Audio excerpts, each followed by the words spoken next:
ഈ ധനാഭ്യർത്ഥനകളെ ഞാൻ പിന്തുണക്കുന്നു.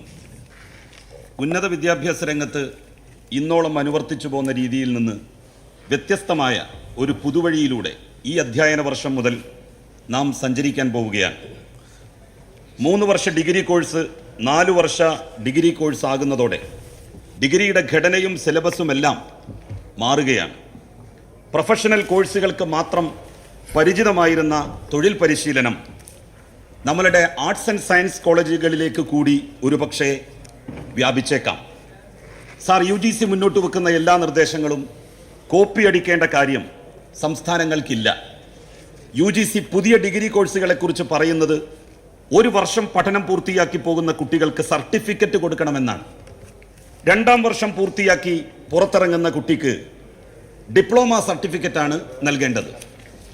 3ാം വർഷം ഡിഗ്രി പഠനം പൂർത്തിയാക്കി പുറത്തു പോകുന്ന കുട്ടികൾക്ക് ഡിഗ്രി സർട്ടിഫിക്കറ്റും 4 വർഷം പൂർത്തിയാക്കി പുറത്തിറങ്ങുന്ന കുട്ടികൾക്ക് ഹോണേഴ്സ് ഡിഗ്രി സർട്ടിഫിക്കറ്റും നൽകുമെന്നാണ് UGCയിലെ നിർദ്ദേശം. കേരളം അതിൽ 2 നിർദ്ദേശങ്ങളെ സ്വീകരിച്ചിട്ടുള്ളൂ സാർ. 1ാം വർഷം പഠനം പൂർത്തിയാക്കി പോകുന്ന കുട്ടികൾക്ക് സർട്ടിഫിക്കറ്റ് നൽകുക എന്നുള്ളതും 2 വർഷം പഠനം പൂർത്തിയാക്കി പോകുന്നവർക്ക് ഡിപ്ലോമ സർട്ടിഫിക്കറ്റ് നൽകുക എന്നുള്ളതും കേരളം നിരാകരിച്ചിരിക്കുകയാണ്. എന്നാൽ 3ാം വർഷം പഠനം നടത്തി പോകുന്നവർക്ക് ഡിഗ്രി സർട്ടിഫിക്കറ്റും 4ാം വർഷം പൂർത്തിയാക്കിയാൽ ഹോണേഴ്സ് ഡിഗ്രി സർട്ടിഫിക്കറ്റും നമ്മളുടെ സംസ്ഥാനത്ത് നൽകും. സാർ, വിദേശ സർവകലാശാലകളിൽ 4 വർഷ ഹോണേഴ്സ് ഡിഗ്രി എടുക്കുന്നയാൾക്ക് പോസ്റ്റ് ഗ്രാജുവേഷൻ 1 വർഷം കൊണ്ട് പൂർത്തിയാക്കാനാകും.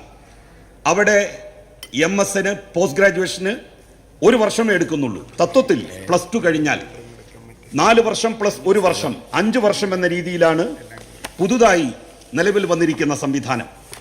സമാനമായ രീതി തന്നെ കേരളത്തിലും നടപ്പിലാക്കണം. അതേക്കുറിച്ച് ആലോചനകളും സഗൗരവം മുന്നോട്ട് പോകേണ്ടതുണ്ട്. 2 വർഷ PG എന്നുള്ളത് 1 വർഷ PG എന്നതിലേക്ക് നമുക്ക് മാറേണ്ടതായിട്ട് വരും. സാർ, സിലബസിൽ ഉള്ളടക്കത്തെക്കുറിച്ച് UGC മുന്നോട്ട് വെക്കുന്ന നിർദ്ദേശം എത്ര കണ്ട് കേരളത്തിൽ പ്രായോഗികമാണ് എന്നുള്ളത് ഗൗരവത്തോടെ തന്നെ നാം കാണേണ്ടതുണ്ട്. 4 വർഷ ഡിഗ്രിക്ക് 3 വർഷങ്ങൾ കുട്ടികൾ തിരഞ്ഞെടുക്കുന്നു. 4 വർഷ ഡിഗ്രിക്ക് 3 വിഷയങ്ങൾ കുട്ടികൾ തിരഞ്ഞെടുക്കുന്നു. 1 വർഷം പൂർത്തിയാകുമ്പോൾ അതിൽ ഒരു വിഷയം ഒഴിവാക്കപ്പെടുന്നു, മൈനർ വിഷയമായിട്ട് മാറും. 2ാം വർഷം പൂർത്തിയായാൽ കുട്ടികൾക്ക് ആഭിമുഖ്യമില്ലാത്ത 2ാമത്തെ വിഷയവും ഡ്രോപ്പ് ചെയ്യാം, അതും മൈനർ വിഷയമായിട്ട് മാറും. 3ാം വർഷവും 4ാം വർഷവുമാണ് മെയിൻ സബ്ജക്റ്റ് കുട്ടികൾ പഠിക്കുന്നത്.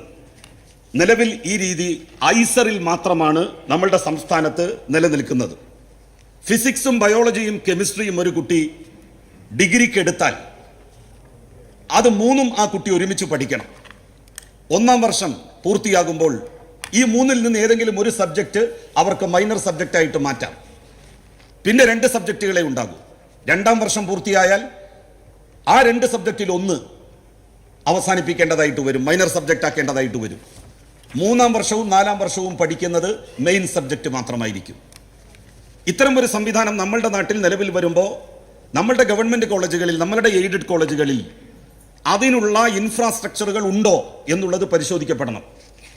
സാർ, ഐസർ എന്ന് പറയുന്നത് കേരളത്തിലെ ഏറ്റവും പ്രശസ്തമായിട്ടുള്ള, ഇന്ത്യയിലെ തന്നെ എണ്ണം പറഞ്ഞ വിദ്യാഭ്യാസ സ്ഥാപനങ്ങളിൽ ഒന്നാണ്. അവിടെയുള്ള സൗകര്യങ്ങൾ നമുക്ക് നമ്മളുടെ കോളേജുകളിൽ എങ്ങനെ ഒരുക്കാൻ പറ്റും എന്നുള്ളതിനെ സംബന്ധിച്ച ഗഹനമായിട്ടുള്ള ചർച്ചകൾ ഉണ്ടാവേണ്ടതായിട്ടുണ്ട്. സാർ, ഇന്ത്യയിലെ സ്വാതന്ത്ര്യാനന്തര പഠന സമ്പ്രദായത്തെ പലരും വിമർശിക്കുന്നത് കണ്ടിട്ടുണ്ട്. ലോകത്തിലെ ഏത് പ്രശസ്തമായ സ്ഥാപനങ്ങളിലോ കമ്പനികളിലോ പോയി നോക്കിയാലും നമ്മളുടെ പരമ്പരാഗതമായ രീതിയിൽ പഠിച്ച നിരവധി കുട്ടികളെ, നിരവധി പ്രഗത്ഭരെ നമുക്ക് അവിടങ്ങളിലൊക്കെ കാണാൻ വേണ്ടി കഴിയും. അടിസ്ഥാനപരമായ പരിഷ്കാരങ്ങൾ കൊണ്ടുവരുമ്പോൾ അതിൻ്റെ അനന്തരഫലത്തെക്കുറിച്ചും നാം ബോധവാന്മാരാകേണ്ടതുണ്ട്. സാർ, 1 മുതൽ 12 വരെയുള്ള ക്ലാസ്സുകളിലും ആവശ്യമായ മാറ്റങ്ങൾ സിലബസിൽ വരുത്തണം. സാർ, +2 പഠന സൗകര്യം മലബാറിൽ, പ്രത്യേകിച്ച് മലപ്പുറത്ത് ഹയർ സെക്കൻഡറി സംവിധാനം നിലവിൽ വന്ന അന്നു മുതൽ ഒരു പ്രശ്നമായി നിലനിൽക്കുകയാണ്. കഴിഞ്ഞ 8 വർഷമായി മാത്രം പൊങ്ങി വന്നിട്ടുള്ള പ്രശ്നമാണ് +2 സീറ്റ് കുറവ് എന്ന രീതിയിലുള്ള പ്രചരണം ദുരുപദിഷ്ടമാണ്. സാർ, എന്നാണോ +2 ആരംഭിച്ചത് അന്നു മുതൽ ഈ പ്രശ്നം മലബാറിലും മലപ്പുറത്തും നിലനിൽക്കുന്നുണ്ട്. സാർ, പ്രീ ഡിഗ്രി കോളേജുകളിൽ നിന്ന് ഡീലിംഗ് ചെയ്തത് ആര് ഭരിക്കുന്ന സമയത്താണ്. അന്നു മുതൽ ഈ പ്രശ്നം നിലനിൽക്കുന്നു. കേരളത്തിൽ UDF-ഉം LDF-ഉം മാറി മാറി ഭരിക്കുന്ന പതിവാണ് ഇക്കാലം അത്രയും നിലനിന്നിരുന്നത്. എന്നാൽ 2021 അതിനൊരു മാറ്റമുണ്ടായത്. 2015-16 UDF ഭരണത്തിന്റെ അവസാന വർഷം മലപ്പുറത്ത് +2 പ്രവേശനം കിട്ടാതെ സ്കോൾ കേരളയിൽ രജിസ്റ്റർ ചെയ്തിരുന്ന കുട്ടികളുടെ എണ്ണം എത്രയാണെന്ന് ആർക്കെങ്കിലും അറിയുമോ?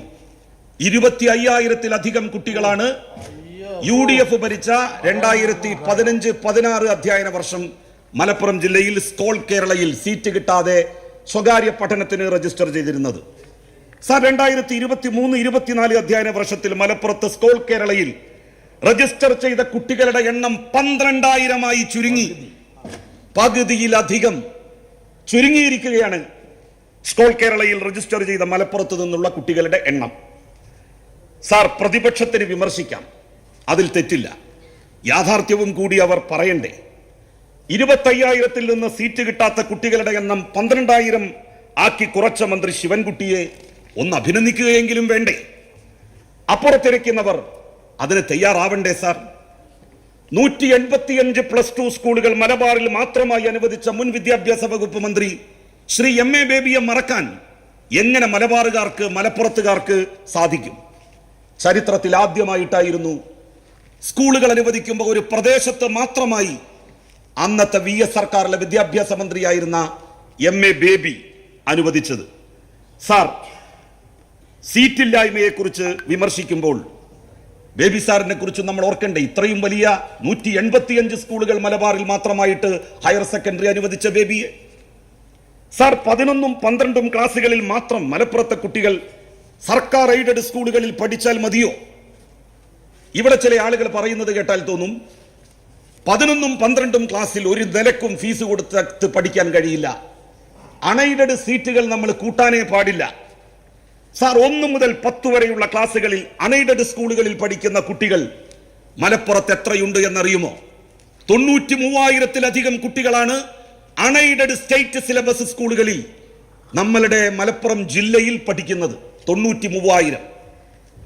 സൗജന്യ വിദ്യാഭ്യാസമാണ് 1-ാം ക്ലാസ് മുതൽ 10-ാം ക്ലാസ് വരെ.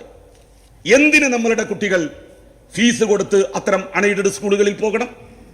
ആ കുട്ടികളെ പൊതുവിദ്യാലയങ്ങളിലേക്ക് കൊണ്ടുവരാൻ വേണ്ടിയാണ് പൊതുവിദ്യാഭ്യാസ യജ്ഞം ഈ സർക്കാർ തുടങ്ങിയത്. ഏറ്റവും അധികം പൊതുവിദ്യാഭ്യാസ യജ്ഞത്തിന്റെ ഭാഗമായി സ്കൂളുകൾ നന്നാക്കുന്നതിനും പുതിയ കെട്ടിടങ്ങൾ ഉണ്ടാക്കുന്നതിനും ഇത്രയും കുട്ടികൾ വരുമെന്നുള്ള പ്രതീക്ഷയിൽ തന്നെ പുതിയ കെട്ടിടങ്ങൾ നിർമ്മിക്കുന്നതിനും പണം അനുവദിക്കപ്പെട്ട ജില്ല മലപ്പുറമാണ് എന്നുള്ളത് മറക്കരുത്. CBSE സ്കൂളുകളിൽ മലപ്പുറം ജില്ലയിൽ 30,000-ത്തിലധികം കുട്ടികൾ പഠിക്കുന്നു. 1.25 ലക്ഷം കുട്ടികളാണ് അൺഎയ്ഡഡ് 1 മുതൽ 10 വരെയുള്ള സ്കൂളുകളിൽ, CBSE 1 മുതൽ 10 വരെയുള്ള സ്കൂളുകളിൽ മലപ്പുറം ജില്ലയിൽ പഠിക്കുന്നത്. ഇക്കഴിഞ്ഞ അധ്യയന വർഷം അൺഎയ്ഡഡ് സ്റ്റേറ്റ് സ്കൂളുകളിൽ നിന്നും CBSE സ്കൂളുകളിൽ നിന്നുമായി 10-ാം ക്ലാസ് പാസ്സായി വന്ന കുട്ടികളുടെ എണ്ണം 10,000-ത്തിലധികമാണ്. ഈ 10,000-ത്തിലധികം കുട്ടികൾ 1-ാം ക്ലാസ് മുതൽ 10-ാം ക്ലാസ് വരെ കേക്ക് തിന്ന് വളർന്നവരാണ്, കുഞ്ഞാലിക്കുട്ടി സാഹിബിന്റെ ഭാഷയിൽ പറഞ്ഞാൽ. എന്നാൽ അവർക്ക് 11-ാം ക്ലാസ്സിലും 12-ാം ക്ലാസ്സിലും പഠിക്കാൻ ബ്രെഡ് മതി എന്നാണ് അവർ പറയുന്നത്. 1-ാം ക്ലാസ് മുതൽ 10-ാം ക്ലാസ് വരെ ഫീസ് കൊടുത്ത് പഠിക്കേണ്ട വല്ല കാര്യവുമുണ്ടോ ഇബ്രാഹിം? 1.25 ലക്ഷം കുട്ടികളാണ് നമ്മളുടെ ജില്ലയിൽ അങ്ങനെ പഠിക്കുന്നത്. ഈ 1.25 ലക്ഷം കുട്ടികളെ പൊതുവിദ്യാലയങ്ങളിലേക്ക് കൊണ്ടുവരാൻ നമുക്കൊരു ക്യാമ്പയിൻ നടത്താം. +1 സീറ്റില്ല എന്ന് പറഞ്ഞ് നടത്തപ്പെടുന്ന സമരങ്ങൾക്ക് നേതൃത്വം നൽകുന്ന സംഘടനകൾ തയ്യാറുണ്ടോ? അതിന് തയ്യാറാവില്ല കാരണം അവർക്കൊക്കെ തന്നെ 1-ാം ക്ലാസ് മുതൽ 10-ാം ക്ലാസ് വരെയുള്ള അൺഎയ്ഡഡ് സ്കൂളുകൾ ഉണ്ട്. അവരൊക്കെ വിദ്യാഭ്യാസ കച്ചവടം നടത്തുകയാണ്. ഏത് സംഘടനക്കാണില്ലാത്തത്? മുസ്ലിം ലീഗിനോട് അഫിലിയേറ്റ് ചെയ്ത് നിൽക്കുന്ന ഇന്ന് സമരത്തിന്റെ മുൻപന്തിയിലുള്ള എല്ലാ സംഘടനകൾക്കും അൺഎയ്ഡഡ് സ്കൂളുകളില്ലേ? 1 മുതൽ 10 വരെ. 1-ാം ക്ലാസ് മുതൽ 10-ാം ക്ലാസ് വരെ കേക്ക് തിന്നാം. എന്നാൽ 11-ാം ക്ലാസ്സിലും 12-ാം ക്ലാസ്സിലും 11-ാം ക്ലാസ്സിലും 12-ാം ക്ലാസ്സിലും നമുക്ക് ബ്രെഡ് മതി എന്ന് പറയുന്നതിൽ എന്ത് ന്യായമാണുള്ളത്? എന്റെ അഭിപ്രായം 1-ാം ക്ലാസ് മുതൽ 12-ാം ക്ലാസ് വരെ നമ്മുടെ കുട്ടികൾ പൊതുവിദ്യാലയങ്ങളിൽ പഠിക്കണം. അതിനുള്ള സൗകര്യം ഒരുങ്ങണം. അത് ഏതെങ്കിലും 1-2 ക്ലാസ്സുകളിൽ മാത്രം പോരാ, എല്ലാ ക്ലാസ്സുകളിലും വേണം. സാർ, 1 മുതൽ 10 വരെ കേരളത്തിൽ സൗജന്യ വിദ്യാഭ്യാസമാണ് നൽകുന്നത്. 1.25 ലക്ഷത്തിലധികം കുട്ടികൾ മലപ്പുറത്ത് ഫീസ് കൊടുത്ത് പഠിക്കുകയാണ്. ആ സാഹചര്യം ഒഴിവാക്കണം.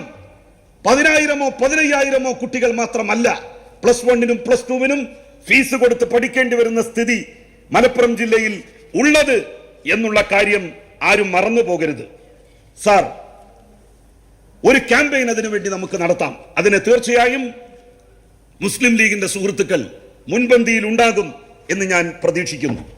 സാർ, +1-നും +2-നും ഫീസ് കൊടുത്ത് പഠിക്കുന്നതിനെ സംബന്ധിച്ച് ഘോരഘോരം പ്രസംഗിക്കുന്ന ആരും 1-ാം ക്ലാസ് മുതൽ 10-ാം ക്ലാസ് വരെ ഫീസ് കൊടുത്ത് പഠിക്കുന്ന സംവിധാനത്തെക്കുറിച്ച്, സൗജന്യമായിട്ട് വിദ്യാഭ്യാസം നമുക്ക് കിട്ടുന്നുണ്ട്, എത്ര കെട്ടിടങ്ങൾ പുതിയതായിട്ട് കയറ്റിയിട്ടുണ്ട്, അവിടേക്ക് നമ്മളുടെ കുട്ടികളെ അയച്ചുകൂടെ? സാർ, ഒരു ചെറുവിരൽ പോലും അതിനെതിരായി അനക്കാൻ ഇവർക്കാർക്കും ഇന്ന് വരെ കഴിഞ്ഞിട്ടില്ല. സാർ, മലബാറിന്റെ പ്രശ്നം, മലപ്പുറത്തിന്റെ പ്രശ്നം പരിഹരിക്കപ്പെടേണ്ടതാണ്. 20ഓളം ഹൈസ്കൂളുകളുണ്ട്, ഗവൺമെന്റ് സ്കൂളുകൾ, ഗവൺമെന്റ് ഹൈസ്കൂളുകൾ. ആ ഗവൺമെന്റ് ഹൈസ്കൂളുകളിൽ മുഴുവൻ തന്നെ +2 സ്കൂളുകളാക്കി ഉയർത്തി ഈ പ്രശ്നത്തിന് പരിഹാരം കാണണം. അതോടൊപ്പം തന്നെ പുതിയ ബാച്ചുകൾ മലപ്പുറം ജില്ലയിൽ അനുവദിച്ചുകൊണ്ട് കുട്ടികൾക്ക് പഠിക്കാനുള്ള സാഹചര്യം ഒരുങ്ങണം. മുമ്പൊക്കെ ITCയിൽ പഠിച്ചാൽ, ITIയിൽ പഠിച്ചാൽ അതോടുകൂടി 2 വർഷം കൊണ്ട് പഠനം അവസാനിക്കുമായിരുന്നു. 1-ാം പിണറായി സർക്കാരിന്റെ കാലത്ത് സാർ അതിന് മാറ്റമുണ്ടായി. സംസ്ഥാനത്തിന്റെ ചരിത്രത്തിൽ ആദ്യമായി +1-ന് ITIക്ക് പഠിച്ച കുട്ടിക്ക് 2 വർഷം ITI പഠനം കഴിഞ്ഞാൽ പോളിടെക്നിക്കിൽ ലാറ്ററൽ എൻട്രിക്ക് ചേരാനുള്ള സാഹചര്യം ആദ്യമായി കേരളത്തിൽ ഉണ്ടാക്കി. അതോടുകൂടി ഡിപ്ലോമയ്ക്ക് ചേരാം. ഡിപ്ലോമ കഴിഞ്ഞ് അവർക്ക് ലാറ്ററൽ എൻട്രിയിലൂടെ എഞ്ചിനീയറിംഗിനും യഥാർത്ഥത്തിൽ ചേരാം. സാർ, മുസ്ലിം ലീഗിന്റെ കയ്യിൽ കഴുത്തും കത്തിയും ഉണ്ടായിരുന്ന കാലത്ത്, എല്ലാം ലീഗിന്റെ കയ്യിൽ ഉണ്ടായിരുന്ന കാലത്ത് ആരായിരുന്നു തടസ്സം നിന്നത് ഈ പ്രശ്നങ്ങൾ പരിഹരിക്കാൻ? ഈ പക്ഷത്തുള്ളവരാണോ? അല്ല, കോൺഗ്രസ് ആണ് അതിനെതിരായിട്ട് നിന്നത്. സ്കൂളുകൾ മലബാറിലും മലപ്പുറത്തും മാത്രമായി കൊടുക്കരുത് എന്ന് പറഞ്ഞത് കോൺഗ്രസ് നേതാക്കന്മാരാണ്. 5-ാം മന്ത്രിസ്ഥാനം ലീഗിന് തന്നപ്പോ അത് വലിയ പ്രശ്നങ്ങൾ ഉണ്ടാക്കും, സാമുദായിക സന്തുലിതത്വം നഷ്ടപ്പെടുത്തും എന്ന് പറഞ്ഞത് ഇടതുപക്ഷമല്ല, ഇരിക്കുന്നവരല്ല. 1 മിനിറ്റ് കൂടി.